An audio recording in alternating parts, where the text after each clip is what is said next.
Hey there, space cadets. Welcome back to Rabbit's Refuse, a channel where we look at oddities, cultural cast-offs, but mostly unusual children's media. I'm Rabbit, and we've entered into the festive times. Yes, humans and humanoids, it's officially Holly Jolly Kenny Rogers season again. And I've gotten my empty box wrapping done. I made sure to put out my seasonal jar boy. And of course, I'm wearing plenty of red so that Frosty cannot come to my house and attack me. That is what this stuff's all about, right? Well, if I don't know what this holiday's all about, I'm sure today's movie will help me out. It's called Little Spirit, Christmas in New York. And I'm sure that this Macy-sponsored fun fest will tell me the true meaning of Christmas. Won't it? We'll be right back.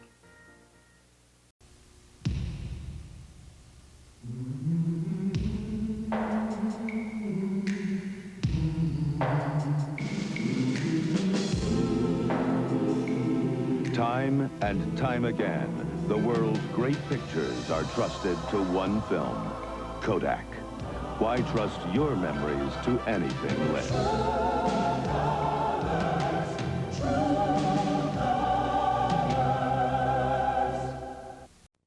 And now, our feature presentation.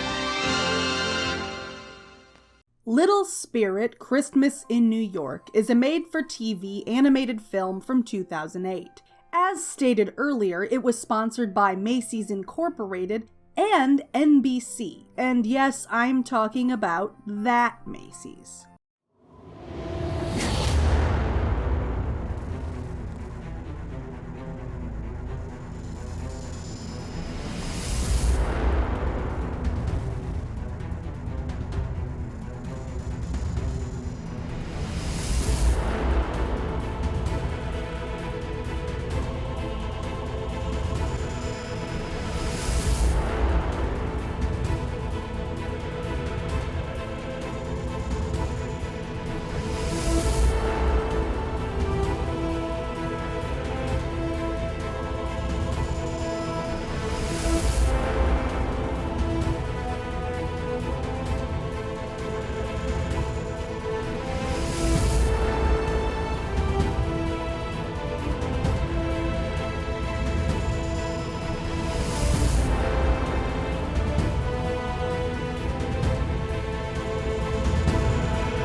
It was made with an approximately $2 million budget, was written by Leopoldo Gout and Andy Reingold, was directed by Leopoldo Gout and Susan Holden, and stars the vocal talents of Danny DeVito, I'm the trash man, Michael Hall Diodario, and Fred Newman.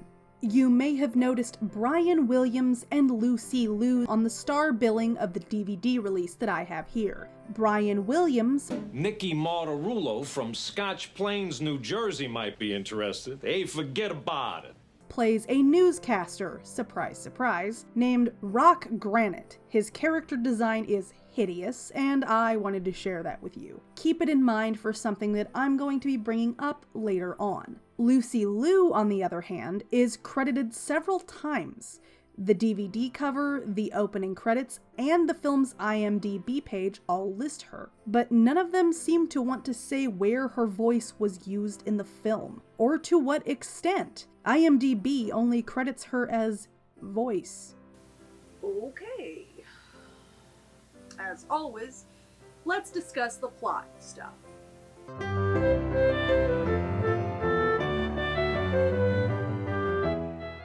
Trina's friend and her little sister get into a cab at Grand Central Station to go to their grandma's place on 440 Lafayette Street, between Astor and 4th.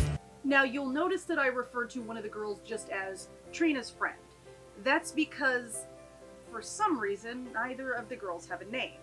We don't get any of that information. At least not in the context of the film, the credits, or the IMDb page. I guess we're just not privy. We do, however, get a name for the older sister's best friend, Trina. Only because she says it several times. It's a little strange, you know? The girls that we follow through the duration of the film don't get names, but a character that we neither see nor hear gets one. Anyway, let's get on with it. Trina's friend is an excitable, fun-loving young girl, so we can call her Wee! She seems to be having a great time riding around the city with Danny DeVito the cabbie. Wee's younger sister, however, is an overly serious, cynical buzzkill. She's that kind of kid that all of the adults called an old soul, which is kind of like saying, wow, who stole your joy? We'll just call her Meh. The two girls have a trip that totals in a whopping 2.21 miles, so pretty much an 18-minute drive through the city from Grand Central to Grandma. They're going less than a fifth of the distance of Manhattan and even doing a little backtracking in that 2.21 miles, so it's a very short distance. Even in New York, that's a pretty short cab ride, and it's not that big of a deal. Until Matt decides that the standard route through the tunnel isn't good enough because she claims there will be too much traffic, mostly because she thinks she knows everything about everything. Cabbie Danny takes her new suggested route and immediately gets stuck in gridlock traffic. To pass the time and to entertain the two children in his cab, he begins to tell the story of Leo and his dog Ramona. Leo is a little boy who lives in what appears to be a liminal space.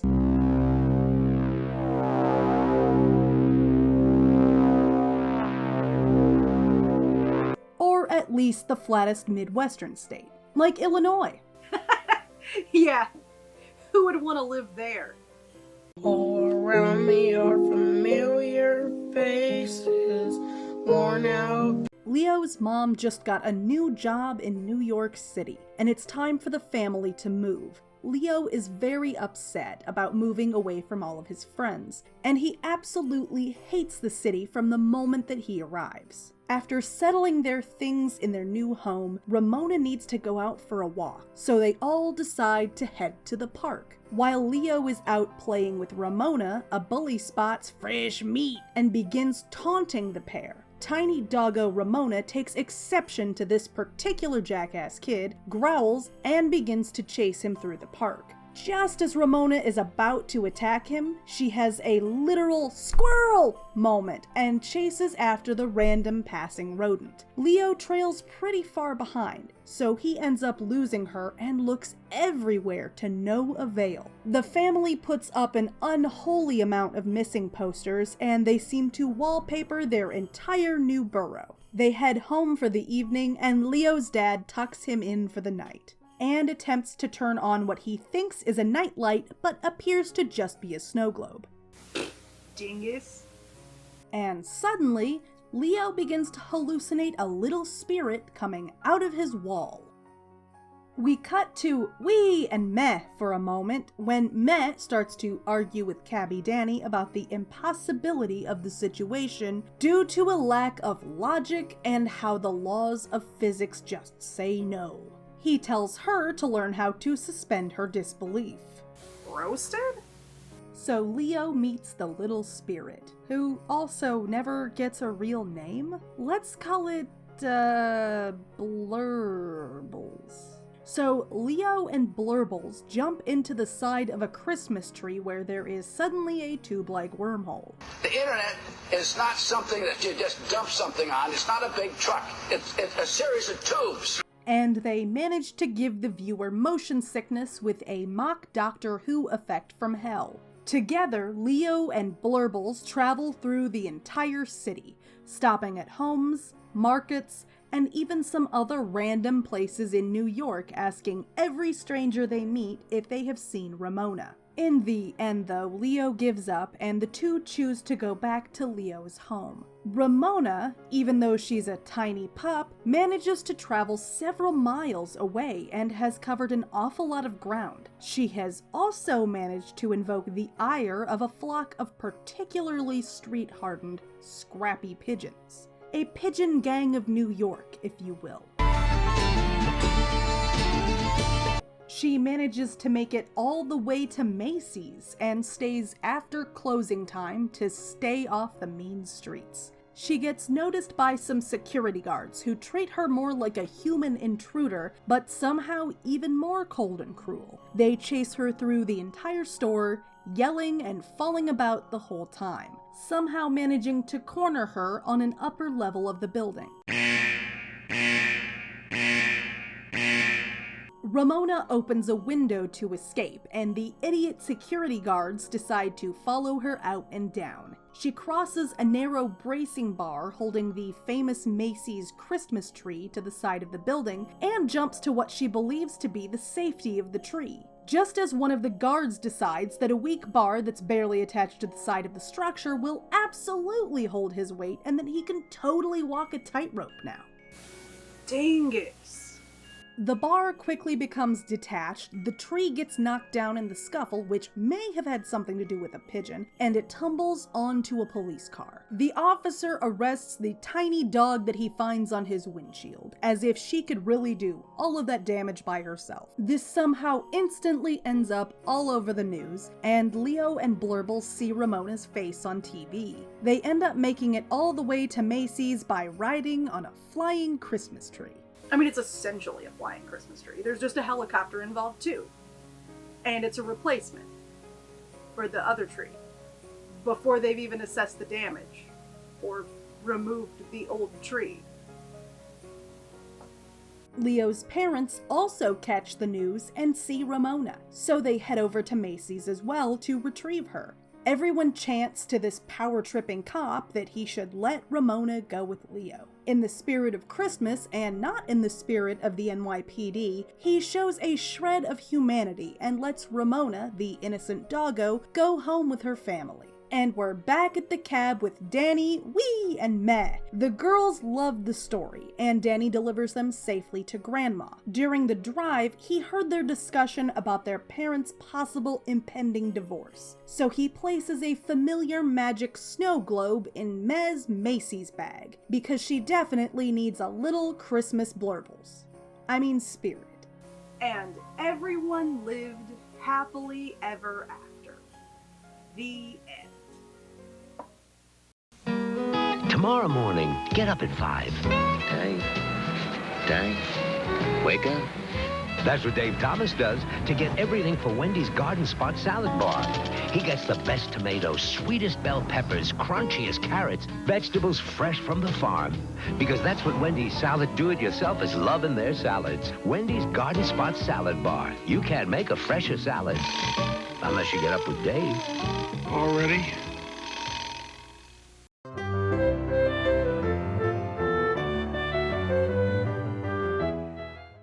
Yep, I found some. Mary Kenny Rogers miss. So, are these people going home after SantaCon? Such a hurry, but I can't miss my train. Hey, don't rush me. I'm loading here. That seems a little, stereotypical. Whoa! Hey, I'm walking here. I'm really excited to... Listen to me. We don't talk like that. We don't say things like that. You understand? Do you understand? Okay, sorry. Forget about it. So basically... BTW, LOL, and BRB. Even by 2008 standards, this was pretty cringy. It appears that the animation team forgot to texture everyone's matte, corpse-like skin, and everyone has almost the same skin tone, too. It's creepy. I swear this dog has human eyes and it upsets me immensely. This also upsets me, but for reasons that I can't even begin to comprehend. I hadn't noticed until this exact point in the film that almost none of the background characters move, like at all. There's a lot of crowd noise, chatter, movement sounds, but there appears to be no source for the sound. Some may call it lazy. I call it truly haunting.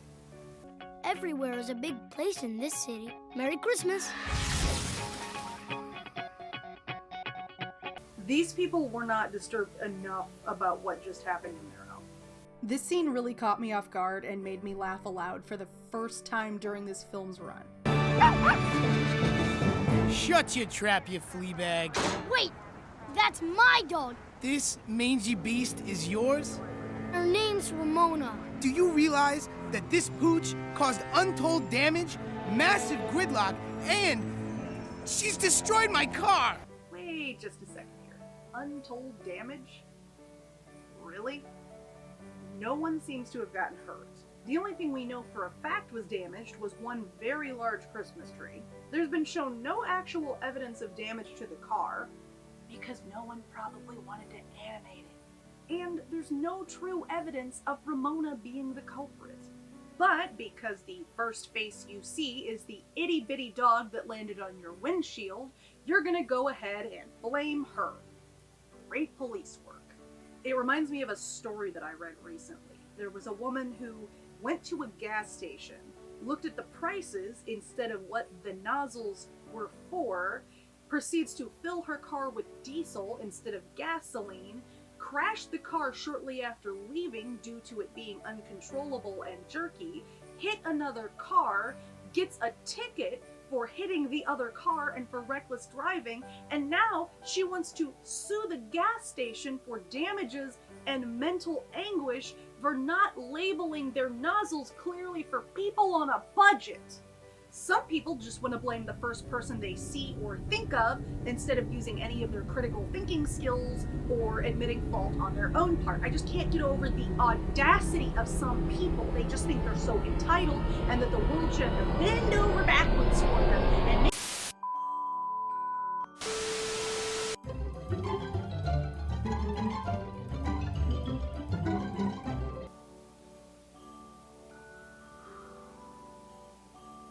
sorry about that, guys. I mean, I just get a little riled up sometimes. We do live in a society, you know. Them lemons they roll, them lemons they bounce. I even seen a lemon drop. Them lemons smell so fresh and pretty, like new lemon fresh Clorox. Them lemons smell so fresh and pretty, new lemon fresh Clorox bleach.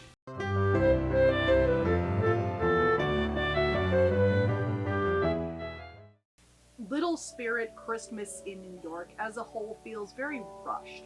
The story is okay, if a little lazy. The animation isn't fantastic, granted, but as far as TV animated features go, it's got Rap City Street Kids beat all to hell.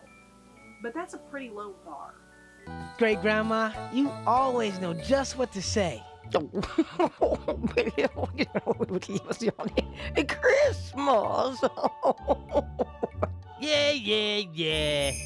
There are a ton of little animation hiccups and characters clipping through themselves. On top of that, though, there's that previously mentioned background statue issue, and I rewatched this film a couple of times in preparation for this episode, and I discovered that this issue was rampant through the film, from absolute start to the tail end. I also found this really interesting little snippet of an interview, and it features interviews with Danny DeVito and the animation director Andy Tom. And Danny seems dispassionate, but still happy, and Andy just seems really frustrated to me. Take a look.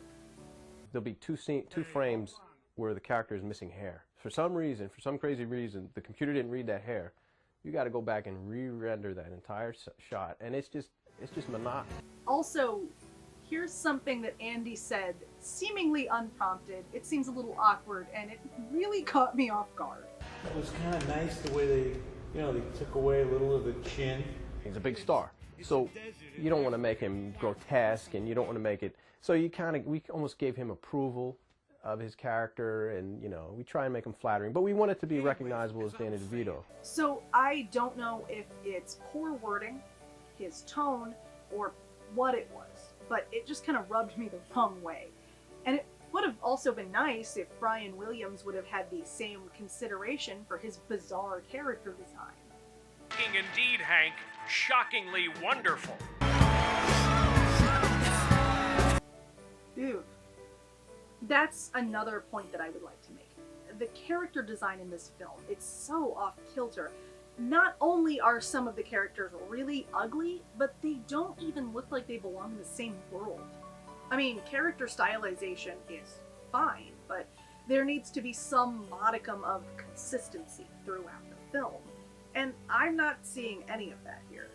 They all look either kind of off or kind of stock and basic. All I really see here is some people who were just doing this for a quick paycheck. I mean, if that is the case, I still don't blame them. I mean, we all have to eat, we all have to pay the bills, and not everyone wants to do a corporate propaganda for kids job.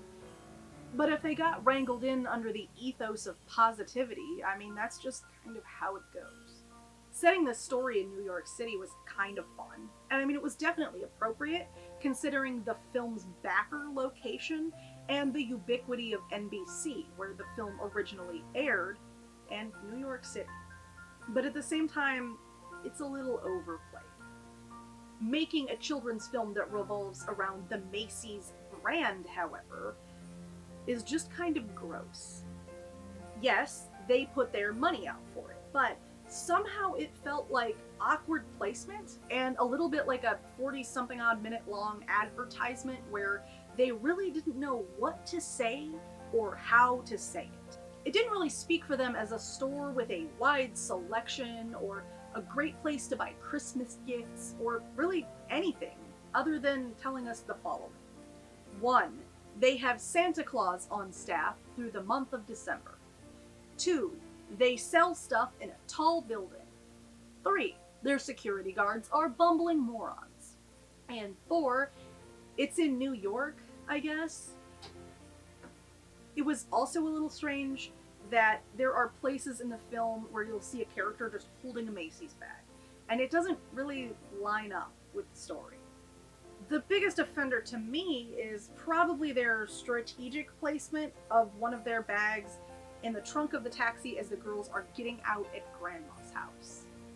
They are presumably going to stay there for probably a couple to a few days, and they're supposed to have all of their belongings that they're traveling with. And so why are they carrying them around in bags from the shops? I mean, shouldn't they be carrying backpacks, luggage, or even a tote bag instead?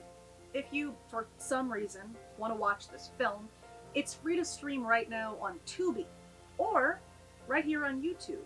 Actually, someone put it up in its entirety, so I'll be putting a link down below in the description box. So I'm still really confused about this holiday, and I think there was some implication in the film that Danny DeVito is the real Santa Claus, and that you can travel to different places through a Christmas tree. So if that's the case, this has to be Kenny Rogers. And I can go on my next vacation to Maine in this thing. Oh God! They lied to me! Thanks for watching. Subscribe for more disappointment in the future. Hit the bell to be warned when I post more of my awful content. Comment, like, dislike, all that jazz. Come back and listen to me ramble again sometime. See you in the next one. I can't believe this glorious jar boy only cost me one actual Earth dollar.